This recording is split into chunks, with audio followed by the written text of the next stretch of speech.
What's the one secret your ex took to court, hoping you'd never discover, but you did? From the very first moment I heard the knock on my apartment door, I felt this cold, creeping sensation that everything I'd built to protect myself was about to be blown apart. It was 8 in the morning, way too early for solicitors or random visitors, and when I looked through the peephole, my stomach twisted into a knot. The man standing in the hall wore an impeccably tailored black suit. He had that stiff, forced expression I'd seen countless times on television when lawyers or process servers deliver news you'd never, ever want to receive. I opened the door, heart pounding, and he handed me an envelope with my name in bold letters. He didn't say anything more than, "You've been served," then turned and strode away. I just stood there for a second, staring at that envelope. My name stared back at me, practically humming with a threat I couldn't fully process. Only one person would file something so official against me. Ethan. My ex-husband. We'd been separated for nearly 2 years, our divorce final for about 18 months, and I hadn't heard from him in almost half that time. He'd faded from my life like the slow burn of an old photograph in the sun, losing color day by day, until all that remained was the memory of how things ended. And yet, here he was, making a grand re-entrance I never asked, bringing the ghosts of our relationship back with him. I remember feeling my palms grow clammy and my breathing get shallow as I tore open the envelope. Inside, I found a neatly typed motion to modify the terms of our divorce settlement. It was laced with legal language that might as well have been an ancient code, but the gist was simple. Ethan claimed that I owed him something, some intangible debt of wrongdoing, and that the original terms of our agreement were invalid because I, apparently, had withheld critical information. The document demanded another court date, a new hearing, a fresh opportunity for him to push me into a corner. I sank onto my couch, rereading every line, frustration and fear blending into a single wave of raw emotion.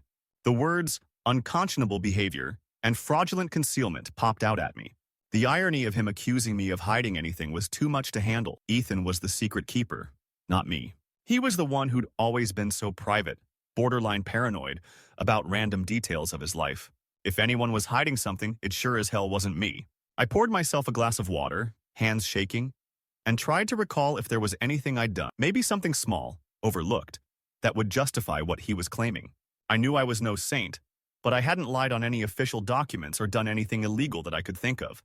The swirl of confusion was overwhelming, and yet, beneath that confusion was a tiny spark of curiosity. What was Ethan really trying to accomplish? Why file something now out of the blue? He must have had a motive. He must have had something so big to protect that he'd risk stepping back into my life and dragging me through court again. I glanced at the boxes in my closet that held the remnants of our life together. Wedding photos, old receipts, random trinkets, letters, everything that had once seemed so permanent. It struck me that I might find some clue there, something that pointed to what he'd been up to. Sure, that was probably naive, but if there was any hidden piece of the puzzle, any memory that might hold a clue, I had to explore it. Even if it cut me open again, even if it forced me to remember the better times, I had to try. But first, I called my lawyer, Sarah. We'd been friends in college, and even though she specialized in contract law, she'd helped me with my divorce. She picked up on the second ring.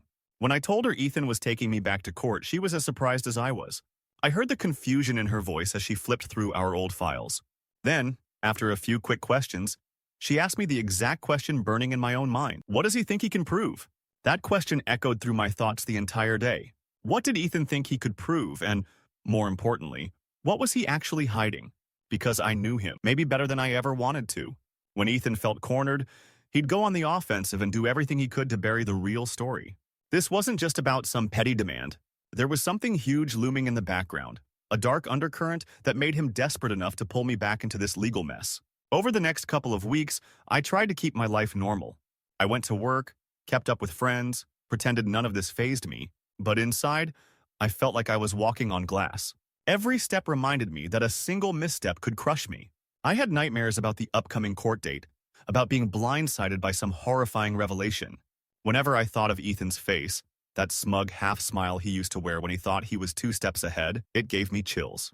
The night before our preliminary hearing, I finally cracked open the closet boxes. The first contained old photos of our wedding. My heart twisted at the sight of us looking so damn happy. Me in a lace dress, him in a crisp tuxedo. Both of us convinced we'd found our forever. I flipped through pictures of us dancing, cutting the cake, him whispering something in my ear that made me laugh. I closed the album, feeling tears prick the corners of my eyes. We'd been so different back then, or maybe just hopelessly naive. The second box held random souvenirs from our relationship. Ticket stubs from the baseball game where he proposed, a receipt from that weekend trip to Napa, and a stack of letters he wrote me during a long-distance work trip. I was about to move on when one piece of paper slipped out, an old letter I'd never seen before. My breath caught in my throat as I realized it wasn't addressed to me but to Ethan, from someone named Matthew Caldwell. I didn't recognize the name, but the letterhead said Caldwell Accounting and Trust. It was short and to the point. Mr. Walsh, we've run the requested numbers on your joint statements. The results are concerning.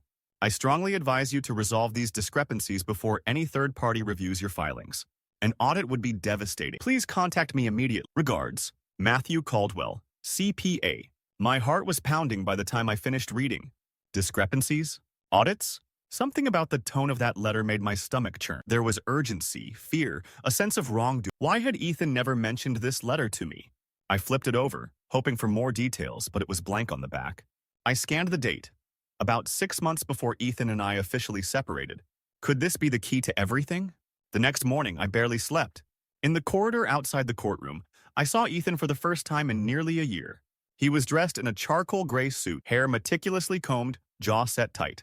My heart stuttered, not out of longing, but out of some mix of anger and old, unresolved sadness. I remember the way he looked at me, almost like he pitied me, or maybe he thought he was about to win some war I didn't realize we were fighting. His lawyer, a tall, narrow-eyed man named David Manson, shook my lawyer's hand with a crisp formality. Then we stepped inside the stale, echoing space of the courtroom. Ethan's petition, in official terms, alleged I had hidden assets during the divorce, that I'd knowingly misrepresented certain financial dealings. It was absurd, but it came with a frighteningly well-documented argument. He brought out bank statements I barely recognized, highlighted numbers that supposedly proved my wrongdoing. I stood at the defendant's table, mouth going dry, as Sarah argued my side. She pointed out half a dozen inconsistencies, questioned the authenticity of these new documents, but the judge decided to move forward with a thorough review. Another hearing was set for a few months later, giving both sides time to gather more evidence. My relief that day was overshadowed by confusion. Where had Ethan gotten these numbers? Why go to all this trouble to fabricate details that painted me as a liar? But as I left the building, my gaze fell on him, and for the briefest moment, I saw an unmistakable flicker of fear in his eyes. It was as if he were hiding behind these allegations to distract me from something deeper, something that would ruin him if it ever came to light. I showed Sarah the letter from Caldwell Accounting. She arched a brow, humming in thought. "This is interesting," she said. "It shows your ex had concerns about some financial wrongdoing on his side. If we can connect that wrongdoing to the accounts he's accusing you of hiding, we could turn the tables." She took the letter, made a few notes, and told me she'd do some digging into Matthew Caldwell, see if he was still around, see if he'd be willing to talk. Time felt like it moved at half speed during those weeks, yet simultaneously everything was urgent. I woke up every morning feeling that I should be doing more, finding more letters, documents, anything to reveal the truth about Ethan's finances. Deep down, I knew he was the one who had done something shady, and now, to save his own skin, he was trying to pin the blame on me. But how far would he go? My suspicions ramped up a notch when I started receiving strange calls at odd hours. I'd pick up and hear only silence, sometimes heavy breathing. Once, I heard a faint click, like someone was recording the line. The next day, I found an unmarked envelope in my mailbox containing a single photograph of me leaving the courthouse, circled in red ink with the word lies scrawled across the bottom. If Ethan thought this would intimidate me, it backfired spectacularly. All it did was confirm my worst fears. He was desperate, and people do horrible things when they're desperate. By the time Sarah tracked down Matthew Caldwell and set up a meeting, I'd grown paranoid enough to start looking over my shoulder wherever I went. We met Matthew in a small coffee shop downtown. He was an unassuming man in his 50s, thinning hair, wire-rimmed glasses, the very picture of a cautious CPA. He looked anxious when we approached, fiddling with his coffee cup so much that the dark roast threatened to slosh over the rim. When Sarah introduced me, he just nodded, his eyes flicking to the door as if he expected Ethan to burst in any second. "I wasn't sure I should talk to you," he admitted, "but if Mr. Walsh is accusing you of wrongdoing, I suppose it's time the truth came out. That letter you have was part of a series of communications we had nearly 3 years ago. He asked me to look at certain joint statements he'd opened under your names, his and yours. But the problem was, you weren't listed as a primary account holder on those statements. He was. When I flagged it for him, he begged me not to go further. He said he'd handle, but the numbers, they didn't add up. It looked like money was moving in from some questionable sources, and some of it was moved out under your name. I felt a jolt of alarm. Under my name? Without my knowledge? Matthew nodded, his expression pained. I told him it was unethical and potentially illegal. He insisted he had your permission, that you were fully aware. But from the way he acted, I never believed that. When I pushed him on it, he fired me. I didn't want to risk my license, so I stepped away. But I kept some of the files in case it ever came back. Sarah shot me a look that said everything. We'd just found the bombshell we needed. It was all right there. Ethan had opened accounts under our joint name, manipulated them, and now he was claiming I had hidden those assets? The sense of betrayal was staggering, but the relief was even greater. This was the smoking gun. I asked Matthew if he'd be willing to testify, but he looked torn. I'm not exactly eager to stand in front of a court and have my reputation dragged through the mud, but I'm also not willing to see an innocent person take the blame. If you subpoena me, I'll appear. That's the best I can promise. We left that meeting practically buzzing with adrenaline. Sarah said we'd have to carefully gather evidence, subpoena bank records, show the chain of fraudulent behavior. The problem was we still didn't know exactly why Ethan had done it. Was it embezzlement, money laundering, tax evasion? Whatever it was, it must have been big for him to risk forging my signature and setting up accounts without my knowledge. And if he was desperate enough to point the finger at me in court, it meant the truth could seriously hurt him. Legally, financially, maybe even criminally. In the days leading up to the next hearing, I received more threatening envelopes. One held a small USB drive with a corrupted file that wouldn't open. Another contained a typed note, "Drop this, or you'll regret it." Sarah reported them to the authorities, but it was nearly impossible to trace. The tension ratcheted up to a breaking point one night when I came home to find my apartment door slightly ajar. My heart plummeted. I stepped inside to see that someone had broken in and rummaged through my files. I called the police immediately, but there was little they could do without a solid. Nothing was stolen, at least not obviously, but it felt like someone was searching for something. The only thing I could think of was the letter from Caldwell. Fortunately, I'd given it to Sarah for safekeeping. I spent that night shaking, lights on, eyes darting to every shadow in my living. I clutched my phone like a lifeline. This wasn't just about a legal dispute now. It was personal, invasive, terrifying. I kept imagining Ethan or someone working for him rummaging through my belongings, looking at my photos, reading my mail. It made me furious, even more determined to fight back. The day of the hearing arrived, and I stepped into the courthouse with Sarah by my side. I wore a navy blazer, my nerves coiled tight, but my resolve stronger than it had ever been. I'd come too far to let Ethan bully me into submission.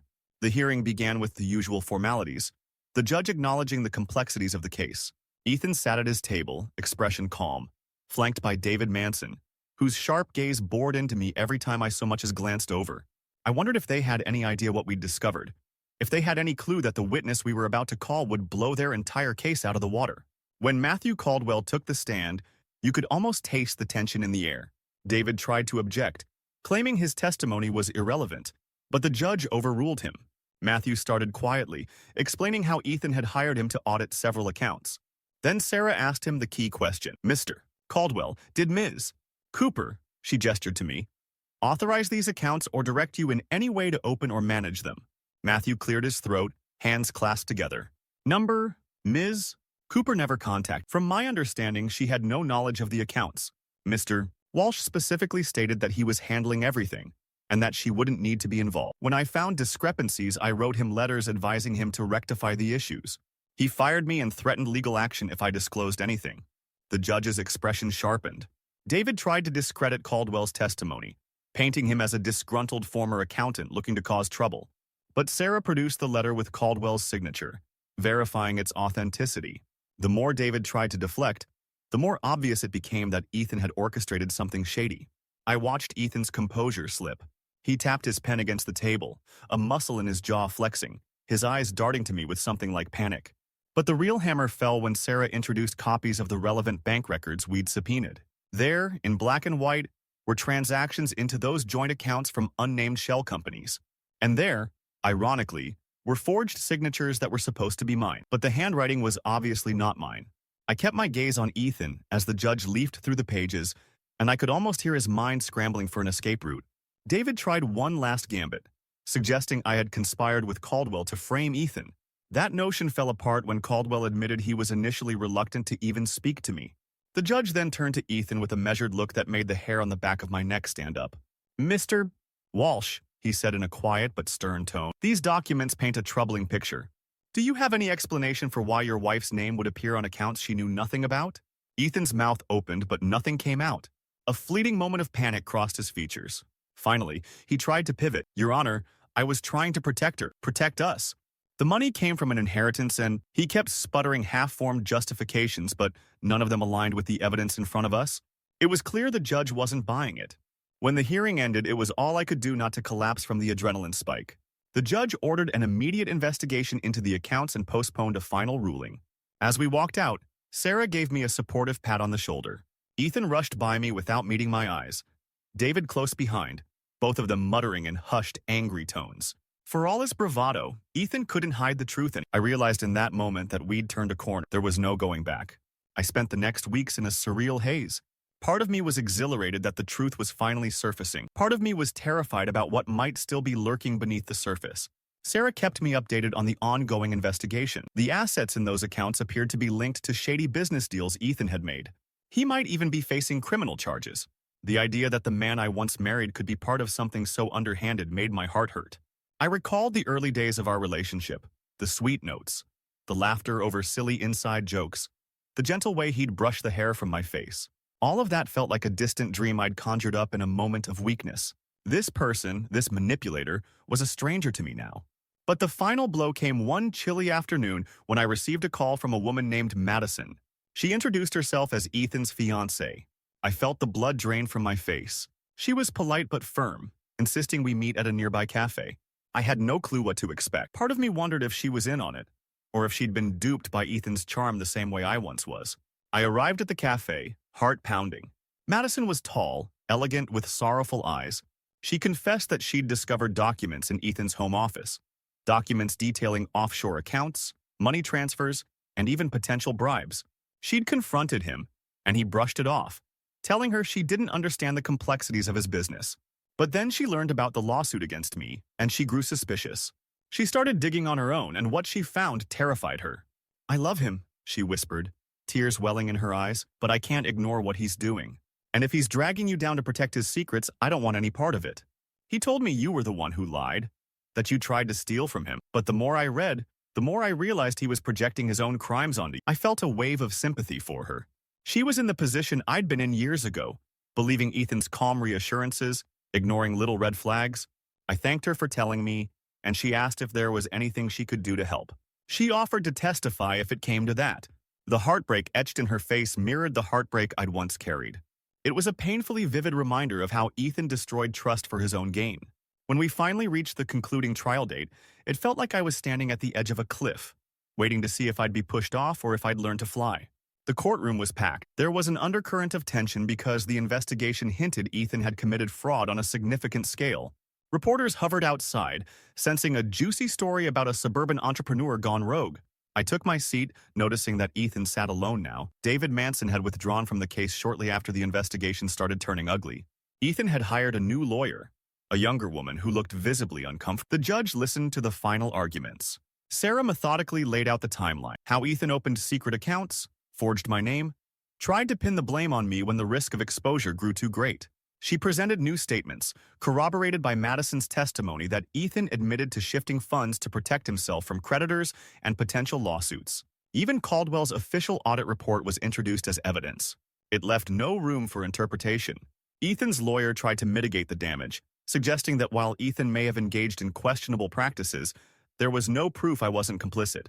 But her argument was weak, half-hearted, especially after the forensic experts confirmed my signature was forged multiple times. Then Ethan took the stand, looking pale, lips pressed into a thin line. He tried to appear contrite, claiming he'd made misguided decisions under financial strain, that his father's failing business forced him into desperate measures, but he never fully took accountability. He insisted it was all for the good of our marital estate, that I was the one who'd left him when he needed me most.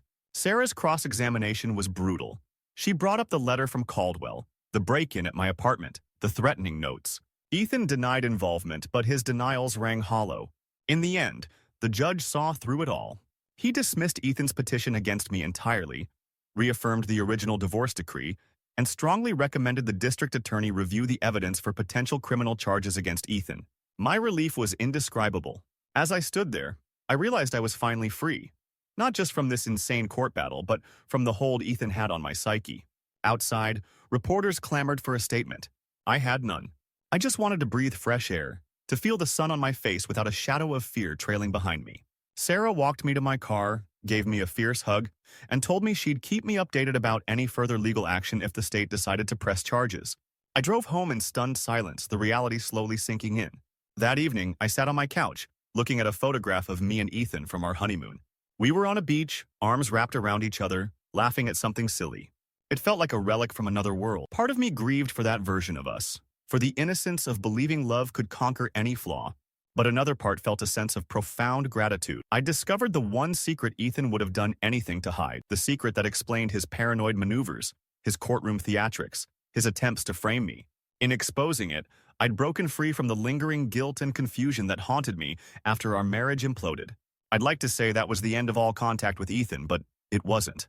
A few weeks later, I got word that he was formally charged with fraud. Madison reached out to say she'd left him, moving to another state to start fresh. She apologized for believing his stories about me. I told her I understood. Ethan had always been good at weaving illusions. After that, I cut all ties. I deleted his number from my phone, blocked every email address I knew he might use. I wouldn't let him drag me into his chaos again. Some nights, I still dream about him standing at the end of a long hallway, calling my name, beckoning me to follow him into the darkness. And I remember how easy it was to fall for his charm, how many times I brushed aside my intuition in favor of hope. But each time I wake, I remind myself that I didn't just walk away from him. I crawled, fought, and clawed my way out of a labyrinth of lies he built. The truth can be an ugly thing, but it's also the only path to genuine freedom. So that's it. That's the story of the secret my ex-husband dragged into court hoping I'd never discover. Ironically, his desperate attempts to keep it hidden became the very catalyst for its exposure. He weaponized every legal loophole he could find to protect himself, but in the end, there was no burying something that big. Once the light hit his deception, it burned everything to ashes. His reputation, his finances, and any shred of respect people had for him. And me? I walked away. Wiser, war-torn, and a little scarred, but alive and standing on my own 2 feet. If there's one takeaway from this whole nightmare, it's that secrets never stay buried forever. They rot and fester and eventually claw their way to the surface, leaving devastation in their wake. The best any of us can do is face our own truths before they become the monsters under the bed. That, and never underestimate the lengths a desperate person will go to keep living a lie. In the end, I'm grateful I found the strength to fight back. I'm grateful for Sarah, for Matthew Caldwell, even for Madison. Sometimes, it takes a circle of unlikely allies to shine a light in the darkest corners. And though I'll never understand how someone can throw love away for greed and vanity, at least I don't have to keep asking why. I have my closure. I have my life back. And as for Ethan, I imagine he finally learned that you can run from the truth for a while, but you can't outrun it forever.